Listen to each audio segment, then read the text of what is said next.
Hello बच्चों, कैसे हैं आप सब। तो एक बार फिर से बहुत दिनों बाद हम लोग मिल रहे हैं आज। और स्वागत है आप सबका द फिजिक्स स्कॉलर में। मैं हूं आपका अपना पाठक सर। तो एक बार फिर से एक वीडियो के साथ उपस्थित हुआ मैं आपके सामने। इतने दिनों से वीडियो नहीं आ पा रही थी, थोड़ी बहुत प्रॉब्लम चल रही थी, उसके चलते मैं वीडियो नहीं ला पा रहा था। लेकिन अब जो है रेगुलरली बेसिस पर आपकी वीडियो आती रहेंगी। और एक बार फिर से हम लोग क्या करेंगे, अपने चैप्टर को कवर करते हुए आगे पढ़ेंगे। और जो फिजिक्स में कम से कम मेरे पढ़ाए हुए नोट्स से जितना मैं पढ़ाऊंगा, उसमें 70 में 60 नंबर आप तो लाए ही लाओगे। बस मेरी बात मान के जितना मैं यहाँ पे नोट्स बनाऊंगा, जितने क्वेश्चन कराऊंगा, सब पीवाईक्यू रहेंगे, प्रीवियस क्वेश्चन, कुछ इंपॉर्टेंट क्वेश्चन कराऊंगा। बस उन क्वेश्चन को और कंसेप्ट को आपको समझ के चलना है, ताकि आने वाले वक्त में आप फिजिक्स में अच्छा स्कोर कर सकें। ठीक है। तो चलिए इसी के साथ हम अपना लेक्चर स्टार्ट करते हैं। और आज हम स्टार्ट करने जा रहे हैं चैप्टर 3, जो कि है एनसीईआरटी का एक्सरसाइज चैप्टर 3, और उसका नाम है करंट इलेक्ट्रिसिटी। राइट।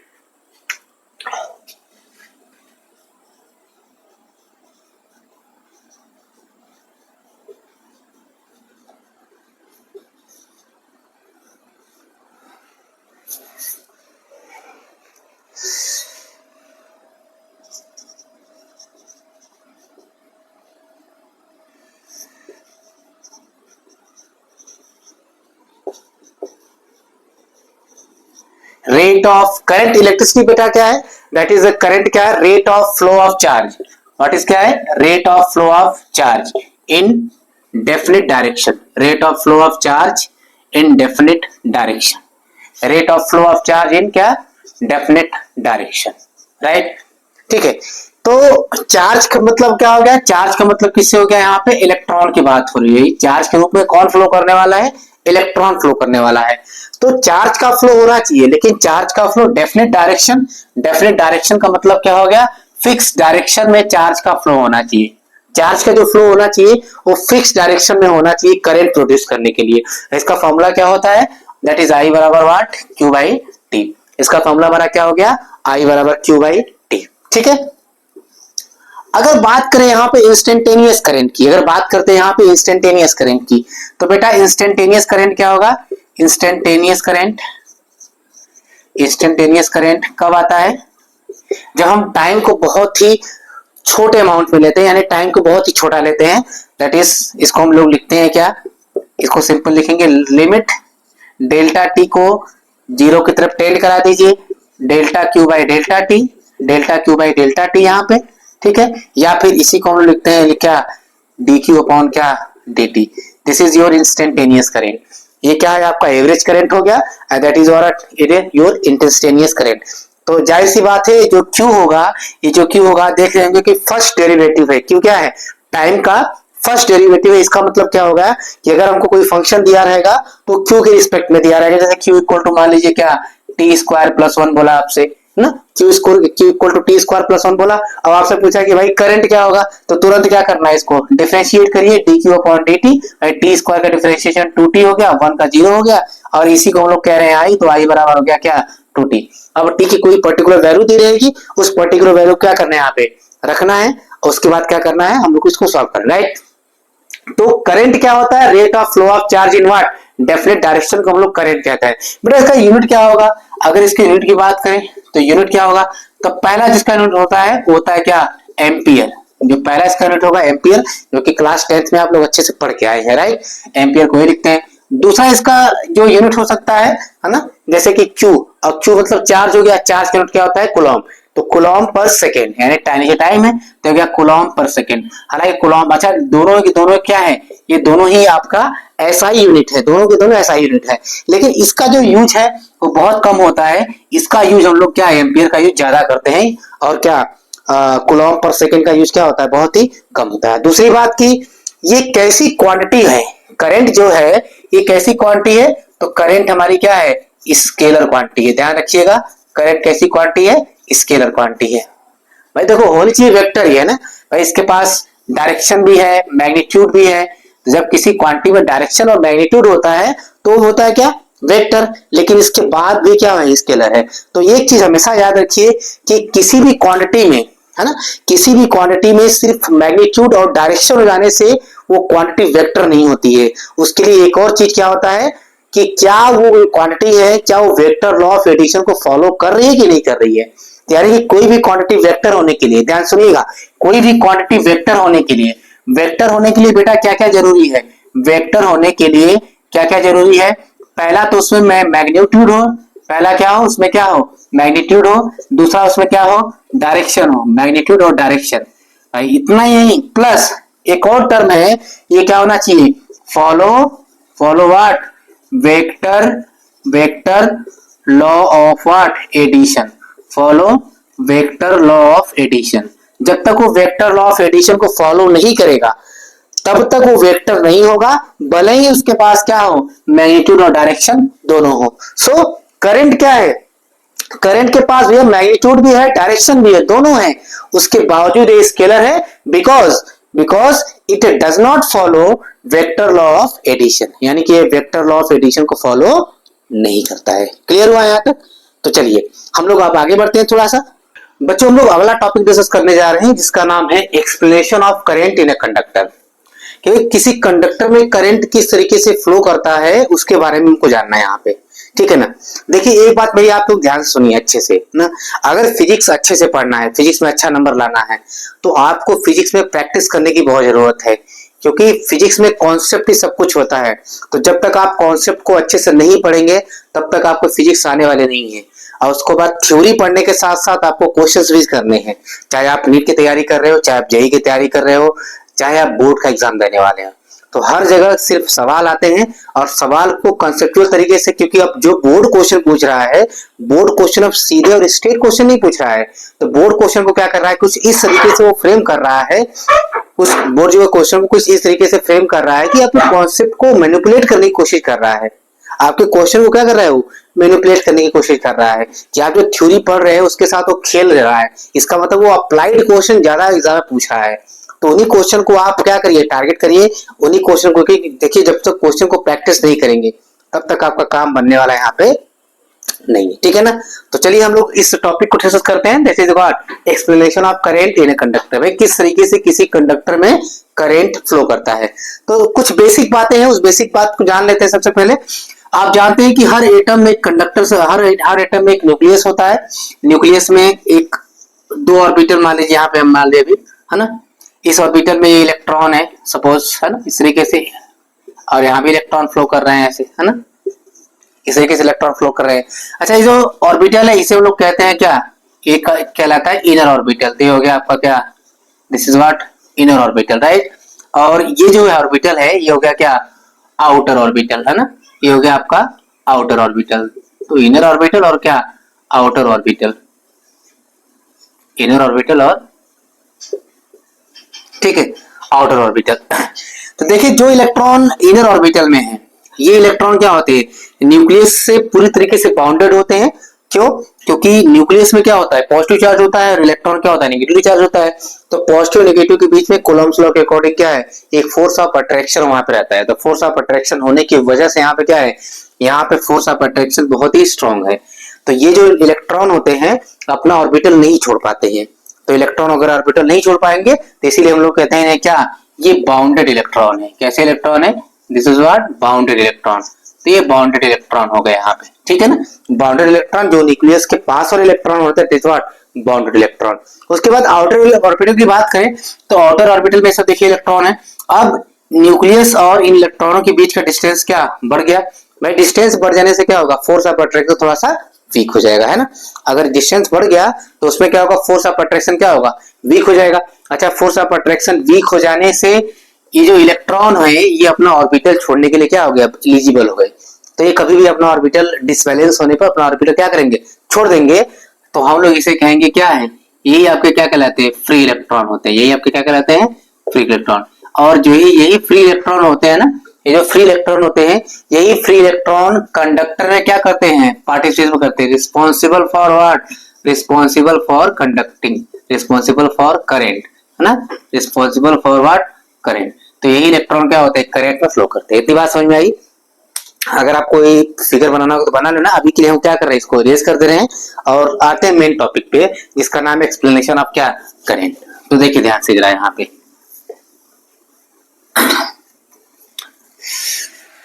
पहले हम एक सिलेंड्रिकल कंडक्टर लेते हैं, तो यहाँ पे क्या करेंगे, एक सिलेंड्रिकल कंडक्टर ऐसे ले लेंगे ना, ऐसे हम क्या किया, यहाँ पे एक सिलेंड्रिकल कंडक्टर ले लिए, ठीक है। इसमें इलेक्ट्रॉन है, कौन से इलेक्ट्रॉन है, ये फ्री इलेक्ट्रॉन है। इस सिलेंड्रिकल कंडक्टर में क्या होगा, ये फ्री इलेक्ट्रॉन है, ठीक है। जब तक किसी बैटरी को कंडक्टर से कनेक्ट नहीं करेंगे ना, कि जब तक किसी बैटरी को कंडक्टर से हम क्या कनेक्ट नहीं करते हैं, तब तक ये क्या है, ये जो फ्री इलेक्ट्रॉन होते हैं ये रैंडमली मूव करेंगे, यानी कोई इलेक्ट्रॉन क्या है, यहाँ जाएगा, कोई इलेक्ट्रॉन नीचे जाएगा, कोई इलेक्ट्रॉन ऊपर जाएगा, कोई इलेक्ट्रॉन, तो इनका रैंडम मोशन ऐसे होता रहता है ना, इनका रैंडम मोशन होता रहता है। अब रैंडम मोशन होने की वजह से है ना, स्पीड कितनी स्पीड से करते हैं रैंडम मोशन, 10⁻⁶ मीटर पर सेकंड की स्पीड से। अच्छा, इसी हम लोग जो स्पीड है ना, इसी स्पीड को हम लोग बोलते हैं क्या, ये होता है थर्मल वेलोसिटी। थर्मल वेलोसिटी कहलाता है ये, है ना, थर्मल वेलोसिटी। और थर्मल वेलोसिटी की रेंज क्या है, 10⁻⁶ मीटर पर सेकंड, वेरी हाई रेंज। आप एक तरह से देखो 10⁻⁶ मीटर पर सेकंड का मतलब हो गया लगभग क्या, 1000 किलोमीटर पर सेकंड, है ना। कितना हो गया, 1000 किलोमीटर पर सेकंड। तो सोचिए करंट की स्पीड क्या होती है, जैसे ही आप स्विच ऑन करते हैं तुरंत क्या बल्ब जल जाता है ना, तो सोचिए करंट की स्पीड क्या होगी, ठीक है। अच्छा, इन इलेक्ट्रॉनों की खासियत क्या है कि इलेक्ट्रॉन क्या रैंडम मोशन कर रहे हैं लेकिन अपोजिट डायरेक्शन में, और सभी इलेक्ट्रॉनों का वेलोसिटी क्या है, यही लगभग है, अप्रोक्सीमेट सभी इलेक्ट्रॉनों की वेलोसिटी ये होता है। अगर इन इलेक्ट्रॉनों को हम लोग क्या करें, एवरेज निकाले ना, इन रैंडम वेलोसिटी का अगर हम एवरेज निकालें तो एवरेज आ जाता है हमारा क्या, 0।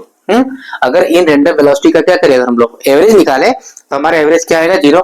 ले सपोज कि मान लीजिए कोई इलेक्ट्रॉन जा रहा है, इस तरफ जा रहा है 10⁻⁶ मीटर पर सेकंड की स्पीड से, उसी समय कोई इलेक्ट्रॉन इस तरफ जा रहा है, तो भाई अगर इसकी वेलोसिटी हम लोग पॉजिटिव लेते हैं तो इसकी वेलोसिटी क्या लेना पड़ेगा, नेगेटिव लेना पड़ेगा, क्योंकि वेलोसिटी क्या है, वेक्टर है। तो वेक्टर में अगर सेम डायरेक्शन में पॉजिटिव अपोजिट तो क्या करेंगे, नेगेटिव, तो एक प्लस दूसरा क्या माइनस, ऐसे ही जोड़ते जाएंगे तो सबका सम क्या हो जाएगा, 0, है ना। तो एक बहुत सी एक मेन बात इसमें क्या है कि इन इलेक्ट्रॉनों के मोशन के बावजूद, क्योंकि इलेक्ट्रॉन तो रैंडम मोशन कर ही रहे हैं, अब इन इलेक्ट्रॉनों के मोशन के बावजूद इसमें कोई भी करंट यहाँ फ्लो नहीं करता है ना, देयर इज नो करंट।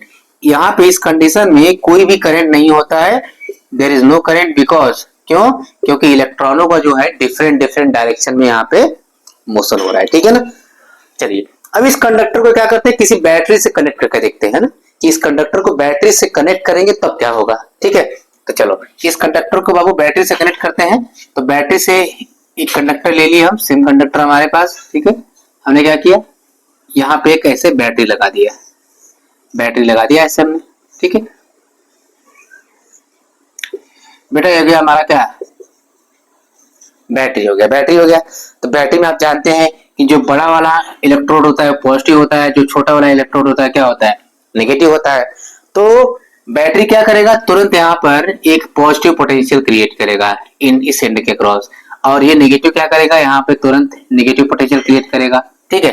तो प्लस से माइनस की तरफ, अब जो इलेक्ट्रॉन यानी कि प्लस से माइनस की तरफ एक पोटेंशियल डिफरेंस क्रिएट हो जाएगा, यानी ये आप जो देख रहे हैं दिस इज क्या, ये हो गया पोटेंशियल डिफरेंस, पोटेंशियल डिफरेंस, यहाँ पे पोटेंशियल डिफरेंस क्रिएट हो गया ना, भी हो गया पोटेंशियल डिफरेंस। पोटेंशियल डिफरेंस मान लीजिए क्या, इसका पोटेंशियल +5 वोल्ट है, इसका पोटेंशियल क्या है -5 वोल्ट है। अगर पोटेंशियल डिफरेंस यहाँ से निकालें तो V बराबर 5 है ना, फिर माइनस, फिर ये क्या -5, दोनों को ऐड करेंगे तो क्या आएगा 10 वोल्ट आया ना। तो यहाँ पे 10 वोल्ट का क्या हो गया, पोटेंशियल हो गया, ठीक है। तो जैसे ही पोटेंशियल डिफरेंस आएगा तो प्लस से माइनस की तरफ आपको पता है कि एक इलेक्ट्रिक फील्ड भी यहाँ स्टेबलाइज हो जाएगा, प्लस से माइनस की तरफ एक क्या है इलेक्ट्रिक फील्ड स्टेबलाइज होगा। और ये जितने इलेक्ट्रॉन आप देख रहे हैं यहाँ पे, जितने इलेक्ट्रॉन थे जो कि रैंडम मोशन कर रहे थे, सभी इलेक्ट्रॉनों पर एक फोर्स काम करेगा, किस हिसाब से भाई, F बराबर Q इंटू E। अगर कोई भी चार्ज पार्टिकल किसी इलेक्ट्रिक फील्ड में है, अगर कोई भी चार्ज पार्टिकल किसी इलेक्ट्रिक फील्ड में है तो उस पर फोर्स काम करता है, यहाँ Q की वैल्यू E होगी और ये फोर्स क्या हो गया E into E, Q into E के हिसाब से एक फोर्स काम करेगा। हमने कहाँ पढ़ रखा है, कूलॉम्स लॉ में, कूलॉम्स लॉ में सब चीजें पढ़ रखी है, राइट। तो सभी इलेक्ट्रॉनों पर एक फोर्स काम करना शुरू किया और सभी इलेक्ट्रॉन क्या किए, एक डेफिनेट डायरेक्शन में ऐसे मूव करना स्टार्ट कर दिए ना, सभी के सभी इलेक्ट्रॉन डेफिनेट डायरेक्शन में मूव करना शुरू किए, है ना।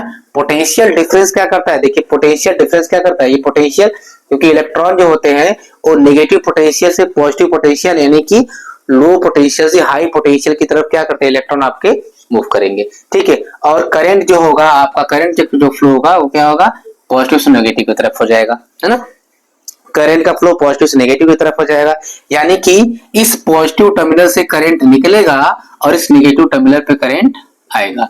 भाई किसी पॉजिटिव टर्मिनल से करंट क्या होगा, निकलेगा, और नेगेटिव टर्मिनल हमारा करंट क्या आएगा, वापस आएगा। तो ये हमारा क्या है, पूरी फिनोमिना है, ये हमारा पूरा प्रोसेस है कि किस तरीके से किसी कंडक्टर में क्या करंट हमारा फ्लो करता है, किस तरीके से किसी कंडक्टर में क्या होता है, करंट हमारा फ्लो करता है। तो चलिए थोड़ा सा टॉपिक को आगे बढ़ाते हैं ना, टॉपिक को बेटा आगे बढ़ाते हैं और थोड़ा सा और कुछ चीजों के बारे में हम लोग समझते हैं, कुछ और टर्म यहाँ पे समझेंगे हम लोग। आप लोग नोट्स जरूर बनाइएगा, क्योंकि नोट्स जो बनवाएंगे, क्योंकि बोर्ड में देखिए, बोर्ड में तो आपको अपने आंसर को एक्सप्लेन करना होता है, क्योंकि कंपटीशन में तो ऐसा होता नहीं है। तो बोर्ड में जितना अच्छा आप आंसर लिखेंगे ना, आपको ज्यादा आपको नंबर मिलने के चांसेस क्या रहेंगे, उतने ही ज्यादा रहेंगे। तो बोर्ड में आपको क्या करना है, आंसर लिखना है, इसलिए अच्छे से नोट्स बनाइए और उसको अच्छे से एक्सप्लेन करिए। तो चाहे हम जो यहाँ बनवा रहे हैं उसको बना लीजिए, या अगर अपने से बनाना है तब से बना लीजिए, लेकिन मेरी बात मानिए, तो जो मैं यहाँ बता रहा हूँ ठीक वैसा ही आप लोग नोट्स बनाइए। मैं बता रहा हूँ 70 में से 60 नंबर आपका फिजिक्स में कहीं नहीं गया है, अगर आप मेरे हिसाब से चलेंगे, राइट। चलो अब आते हैं यहाँ पे, डिस्कस करते हैं कुछ इंपॉर्टेंट टॉपिक के बारे में। जैसे एक इंपॉर्टेंट टॉपिक हमारा क्या है, ड्रिफ्ट वेलोसिटी है, ड्रिफ्ट वेलोसिटी है ना, ये टॉपिक हमारा हो गया क्या, ड्रिफ्ट वेलोसिटी है। भाई ड्रिफ्ट वेलोसिटी क्या होता है ना। ड्रिफ्ट, जब किसी कंडक्टर को, ध्यान सुनिएगा, जब किसी कंडक्टर को किसी बैटरी से आप कनेक्ट करते हो ना, जब किसी कंडक्टर को किसी बैटरी से कनेक्ट करते हो तो बैटरी क्या करता है, उस कंडक्टर में जितने भी इलेक्ट्रॉन होंगे उन पर क्या करेगा, एक फोर्स क्रिएट करेगा, that is called drifting force ना। उस ड्रिफ्टिंग फोर्स की वजह से इलेक्ट्रॉन क्या करेंगे, वेलोसिटी एक्वायर करेंगे। उस ड्रिफ्टिंग फोर्स की वजह से इलेक्ट्रॉन क्या करेंगे, वेलोसिटी एक्वायर करेंगे। और उन्हीं वेलोसिटी को, है ना, जो कि वेलोसिटी लगभग होती है 10⁻⁴ मीटर पर सेकेंड, और उन्हीं वेलोसिटी का क्या करें, सबका अगर एवरेज निकालना है, उन्हीं वेलोसिटी का सबका क्या करें, अगर एवरेज निकालना है, तो ये हमारा कहलाएगा क्या, ड्रिफ्ट वेलोसिटी, ठीक है। तो ड्रिफ्ट वेलोसिटी का जो हमारा फॉर्मूला होता है, वीडी इक्वल टू लिखते हैं क्या, v1 प्लस क्या, v2 प्लस डॉट डॉट क्या, vn divided by what, n। V D equal to v1 plus v2 divided by plus vn divided by क्या, सभी इलेक्ट्रॉनों का क्या करें, वेलोसिटी का एवरेज ले लें। अच्छा, जो ड्रिफ्ट वेलोसिटी होती है ना, इसकी जो वैल्यू आती है अप्रोक्सीमेट कितनी आती है, 10⁻⁴ मीटर पर सेकेंड, है ना, ये जो ड्रिफ्ट वेलोसिटी होता है इसकी। अच्छा, जब कंडक्टर में करंट फ्लो होता है ना, तो जो ड्रिफ्ट वेलोसिटी होता है, ड्रिफ्ट वेलोसिटी क्या करता है, ये जो ड्रिफ्ट वेलोसिटी होगा, वो ड्रिफ्ट वेलोसिटी आपका थर्मल वेलोसिटी पर ओवरलैप हो जाता है ना, थर्मल वेलोसिटी पर ओवरलैप हो जाता है। थर्मल वेलोसिटी पे क्या होगा, ये ओवरलैप। जैसे ड्रिफ्ट वेलोसिटी का रेंज कितना आया, 10⁻⁴, है ना, 10⁻⁴ मीटर पर सेकेंड। अब भाई थर्मल वेलोसिटी कितना बताया था, 10⁻⁶ मीटर पर सेकेंड। जो थर्मल वेलोसिटी था कितना था, वो था 10⁻⁶ मीटर पर सेकेंड। अब देखो ये वाली जो वैल्यू है कितनी छोटी है, ये वाली वैल्यू क्या है, कितनी बड़ी है। तो कुछ खास असर पड़ता नहीं है ना, बैटरी लगाने से ये जो ड्रिफ्ट वेलोसिटी है, ये कोई थर्मल वेलोसिटी कुछ खास फर्क पड़ता नहीं, दोनों ओवरलैप करके क्या करते हैं, देन उसके बाद मूव करेंगे। तो ये हो गया हमारा क्या, ड्रिफ्ट वेलोसिटी। अच्छा, दूसरी बात समझिए कि एक टर्म और होता है जिसे हम लोग कहते हैं क्या, रिलैक्सेशन टाइम। एक टर्म हमारे पास और है जिसे हम लोग क्या कहते हैं, रिलैक्सेशन टाइम।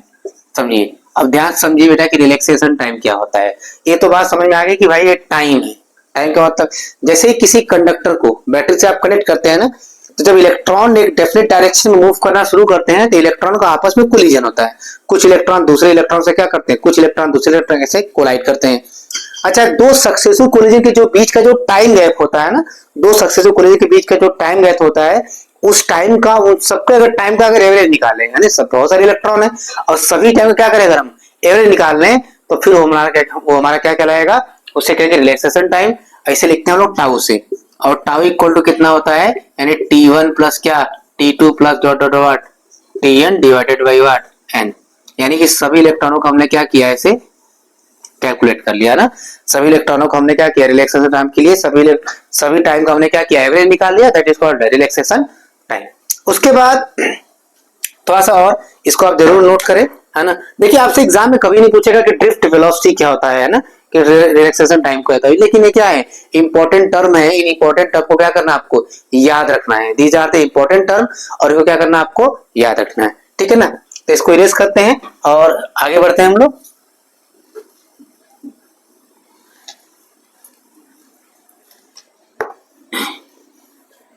एक इंपॉर्टेंट टर्म हमारे पास और है, वो इंपॉर्टेंट टर्म क्या है हमारे पास, जिसे हम लोग कहते हैं मीन फ्री क्या पाथ। ये इंपॉर्टेंट टर्म हमारे पास क्या है, this is what mean free path, right. हमारे पास क्या है, मीन फ्री पाथ, ठीक है ना। तो देखो मीन फ्री पाथ क्या होता है, ध्यान समझिए। जब किसी कंडक्टर को किसी बैटरी से कनेक्ट करेंगे, जब किसी कंडक्टर को क्या करेंगे, किसी बैटरी से हम लोग कनेक्ट करेंगे, जब इलेक्ट्रॉनों का कोलिजन जब होता है, तो इलेक्ट्रॉनों के कोलिजन में भाई एक इलेक्ट्रॉन क्या दूसरे से टकराया है ना, दूसरा क्या तीसरे से टकराया, तीसरा क्या चौथे से टकराया, है ना। तो इनके बीच का जो डिस्टेंस होता है, जो गैप होता है, इसी को इन सबका अगर हम एवरेज निकाल लें तो ये हमारा क्या कहता है, रिलैक्सेशन, यानी कि मीन फ्री पाथ कहलाएगा। यानी मीन फ्री का पाथ क्या है, एक तरह से लेमडा इक्वल टू क्या लिखेंगे, लेमडा 1 प्लस लेमडा 2 प्लस क्या dot dot lambda N divided by what, ये हो गया आपका क्या मीन फ्री पाथ। यानी जितनी भी आपके क्या आ रहे हैं, जितनी भी आपके जो डिस्टेंस है, जो दो सक्सेसिव कोलिजन के बीच का जो डिस्टेंस है, उन्हीं डिस्टेंस का क्या करेंगे, अगर हम लोग एवरेज निकाल लें तो ये हमारा क्या कहलाएगा, मीन फ्री पाथ, ठीक है ना। चलो अब हम लोग थोड़ा सा बात को आगे ले चलते हैं, ठीक है। तो बात को आगे ले चलेंगे, क्योंकि ये चैप्टर थोड़ा सा लंबा है तो इसमें थोड़ा टाइम लग सकता है, क्योंकि अब न्यूमेरिकल कराते समय चलेंगे तो थोड़ा टाइम लगेगा इस चैप्टर में, ठीक है ना। तो आइए हम अगले टॉपिक की तरफ बढ़ते हैं। और एक इंपॉर्टेंट रिलेशन है, और रिलेशन क्या है, और रिलेशन क्या है हमारा, relation between current and what, current and drift velocity, relation between current and drift velocity.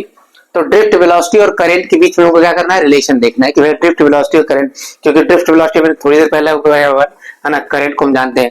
तो करंट और ड्रिफ्ट वेलोसिटी के बीच क्या रिलेशन होता है, तो ध्यान देखिएगा। हमारे पास एक कंडक्टर है, ठीक है ना, एक कंडक्टर ले लिए हम, ठीक है। हमारे पास क्या है, एक कंडक्टर ले लिए, और इस कंडक्टर का हमने लेंथ क्या मान लिया, लेंथ क्या है, एल है ना। इस कंडक्टर का लेंथ एल मान लिया। अच्छा, इसका क्रॉस सेक्शन एरिया क्या है, ए।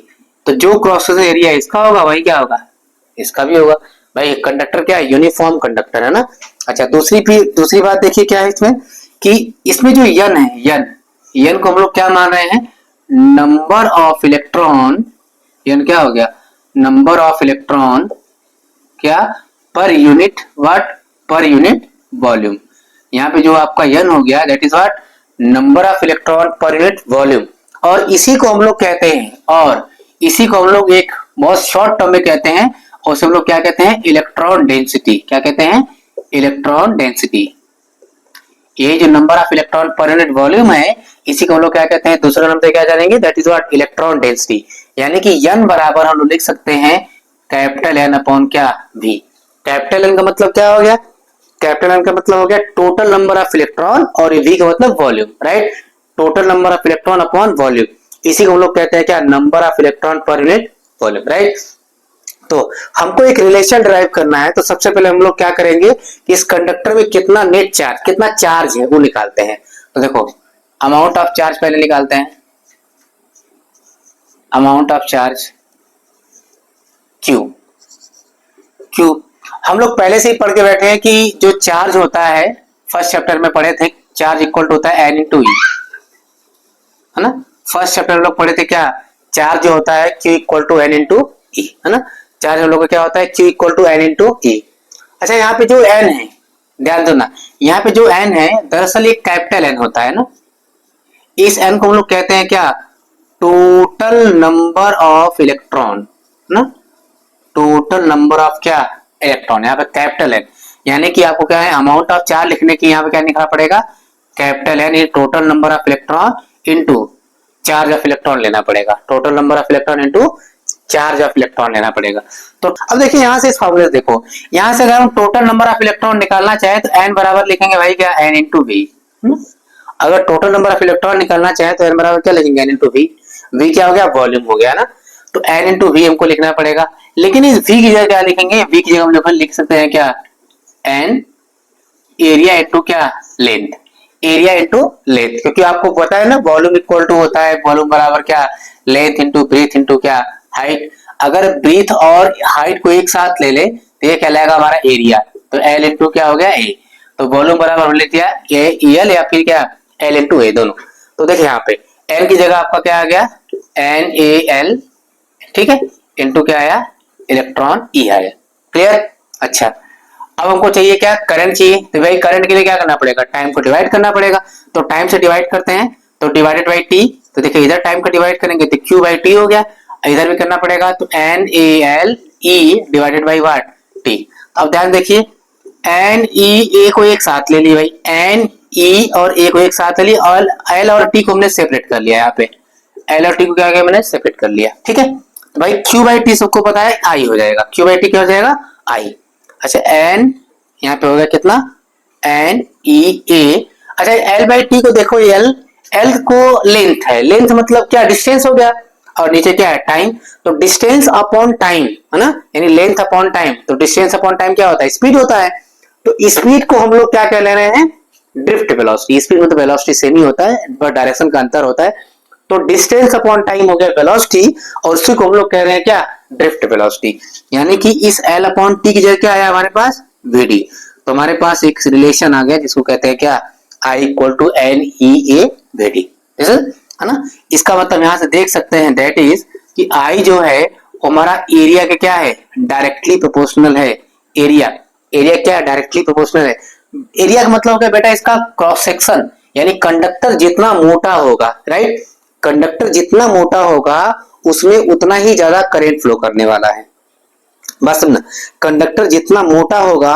उसमें उतना ही ज्यादा क्या होगा करंट फ्लो करेगा, उसमें उतना ज्यादा क्या होगा करंट फ्लो करेगा। जैसे आप देखो जो खंबे पे वायर लगे रहते हैं मोटे मोटे वायर देखो खंबे पे, तो खंबे पे जो वायर लगे रहते हैं है ना वो ज्यादा मोटे होते हैं, क्यों क्योंकि वहां पे ज्यादा करंट फ्लो करता है। आप तो हाई टेंशन वायर की बात कर लो जो बड़े बड़े खंभों में लगे टावरों में लगे रहते हैं हाई टेंशन वायर, इतने मोटे मोटे होते हैं ना, इतने मोटे मोटे वायर होते हैं वो है ना, और उसमें क्या हजारों एम्पियर का करंट फ्लो करता है। तो सोचो अगर वो मोटे नहीं होते तो क्या इतना हमारा क्योंकि हमारा क्या है एरिया क्या है भाई जो तार की मोटाई जो वायर की मोटाई है वो करंट के डायरेक्टली प्रोपोर्शनल है ना, तो जितना मोटा वायर होगा उसमें उतना ही ज्यादा क्या होगा करंट फ्लो करने वाला है। इतना यहां तक बात समझाई, इसको अच्छे से लोगे बहुत ही इंपॉर्टेंट डेरिवेशन है ये ना, एग्जाम में डायरेक्टली आ जाता है कभी कभी पूछने के लिए है ना, किस तरीके से क्वेश्चन आपको घुमाएंगे एग्जाम में मैं उन क्वेश्चन को भी डिस्कस करने वाला हूं है ना। तो इसको अच्छे से आप क्या करिए वीडियो को पॉज करके इसको जरूर नोट करिए और हम लोग बढ़ते हैं अपने नेक्स्ट टॉपिक की तरफ राइट।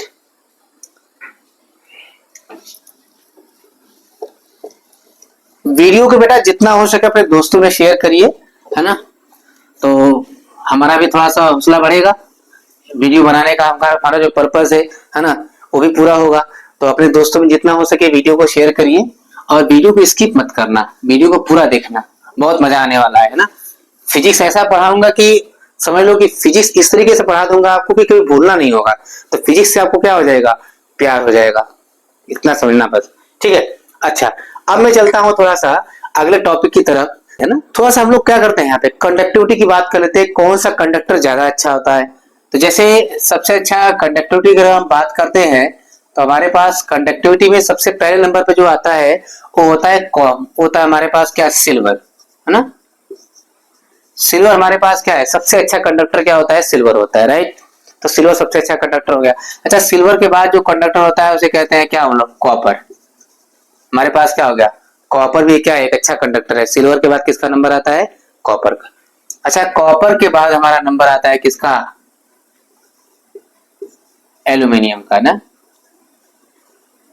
कॉपर के बाद किसका नंबर आएगा हमारा एल्यूमिनियम का, एल्यूमिनियम के बाद किसका आता है गोल्ड का और लास्ट में किसका आता है आयरन का है ना, यानी कि सिल्वर कॉपर एल्यूमिनियम और गोल्ड और आयरन, ये चार जो होते हैं पांच आपके ये मेन होते हैं। अब जानते हैं सिल्वर थोड़ा सा क्या होता है भाई, सिल्वर गोल्ड की तो बात ही नहीं करनी है, गोल्ड नहीं यूज करते हैं, गोल्ड यूज करने का ना पीछे के रीजन क्या है बहुत कॉस्टली है बहुत एक्सपेंसिव है तो यूज नहीं करते हैं। दूसरा तरीका दूसरी बात जान लो कि गोल्ड का रेजिस्टेंस भी क्या होता है ज्यादा होता है, जैसे कि सबसे कम रेजिस्टेंस किसका होता है भाई, हम कंडक्टिविटी का अगर ऑर्डर लिख रहे हैं ये किसका ऑर्डर है कंडक्टिविटी का ऑर्डर है, मतलब कि किसमें करंट बहुत इजीली फ्लो करेगा ना है ना, कंडक्टिविटी का ऑर्डर है ये। तो कंडक्टिविटी में सिल्वर क्या है सबसे अच्छा। तो सिल्वर का जो रेजिस्टेंस होता है, उस सिल्वर का जो रेजिस्टेंस होता है ना, सिल्वर का जो हमारे पास क्या रेजिस्टेंस है वो सबसे कम है। उसके बाद क्या रेजिस्टेंस किसका होता है कम, कॉपर का। उसके बाद अगर हम बात करें यहाँ पे तो उसके बाद किसका है बेटा एल्युमिनियम का। उसके बाद किसका है गोल्ड का, है ना। उसके बाद किसका है क्या आयरन का, है ना। उसके बाद हमारे पास क्या है आयरन है। तो सिल्वर सबसे अच्छा कंडक्टर है। दैट मीन्स कि सिल्वर का रेजिस्टेंस क्या है सबसे कम है ना।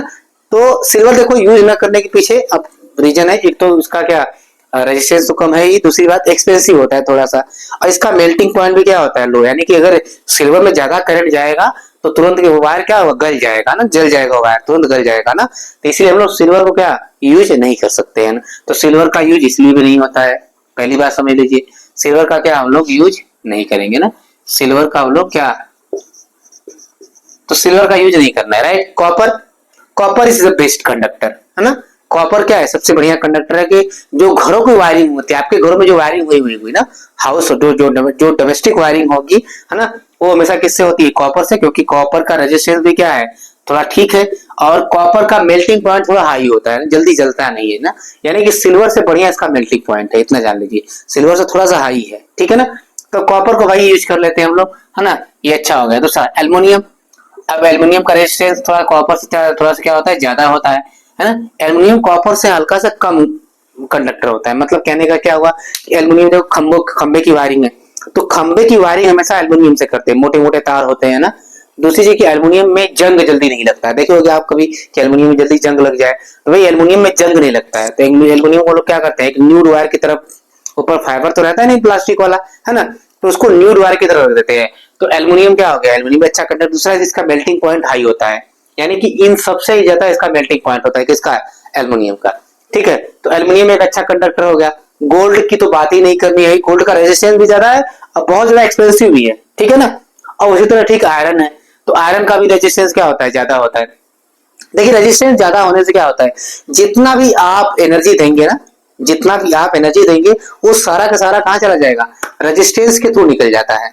जितनी भी आप एनर्जी देंगे वो सारा का सारा रेजिस्टेंस के थ्रू निकल जाता है। तो समझिए कि रेजिस्टेंस क्या होता है भाई, किसी भी कंडक्टर का जो रेजिस्टेंस है वो क्यों आता है। आपको पता है कि इलेक्ट्रॉनों के फ्लो की वजह से करंट आता है, राइट। जब इलेक्ट्रॉन किसी स्पेसिफिक डायरेक्शन में किसी पर्टिकुलर डायरेक्शन में फ्लो करते हैं तो करंट आता है। जब इलेक्ट्रॉन फ्लो करना शुरू करते हैं, कुछ इलेक्ट्रॉनों का आपस में क्या होता है कोलिजन होता है, कुछ इलेक्ट्रॉन क्या करते हैं आपस में कोलिजन करते हैं। तो कोलिजन की वजह से उनका फ्लो रुकता है और वहीं पे क्वांटिटी जनरेट होती है, जिसे हम लोग क्या कहते हैं रेजिस्टेंस कहते हैं। यानी कि ये जो रेजिस्टेंस होता है ये जनरेट कहते होता है बेटा due to what, due to collision, due to what collision of क्या, due to collision of electron. यानी कि इलेक्ट्रॉनों के कोलिजन के कारण क्या जनरेट होता है हमारा रेजिस्टेंस जनरेट होता है। तो रेजिस्टेंस एक तरह से क्या होता है, एक तरह से अपोजिंग कॉज होता है। ये रेजिस्टेंस एक तरह से क्या होता है, ये अपोजिंग कॉज होता है, अपोजिंग कॉज ना। जैसे कि आप सड़क पे चल रहे होते हैं तो सड़क खराब होती है तो आप वहां फ्रिक्शन बहुत ज्यादा होता है, तो फ्रिक्शन ज्यादा होता है तो आपको ज्यादा एनर्जी लगानी पड़ती है वहां पे। आप साइकिल से जा रहे हैं आपको अपोजिट हवा चल रही है तो वहां भी क्या करता है एक रेजिस्टेंस का काम करती है। तो ठीक वैसे ही क्या रेजिस्टेंस एक अपोजिंग कॉज होता है।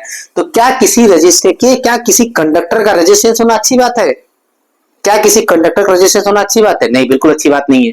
तो हम चाहेंगे कि कंडक्टर का रेजिस्टेंस क्या हो कम से कम हो, ताकि हमको क्या ज्यादा से ज्यादा एनर्जी हमको मिल सके। क्योंकि ज्यादा अगर कंडक्टर का रेजिस्टेंस ज्यादा होगा तो जाने कि जिस कंडक्टर का रेजिस्टेंस ज्यादा होता है वहां पे हीट जनरेट भी ज्यादा होता है ना, एनर्जी लॉस वहां पे ज्यादा होता है, पावर डिसिपेटेड वहां पे ज्यादा होता है ना।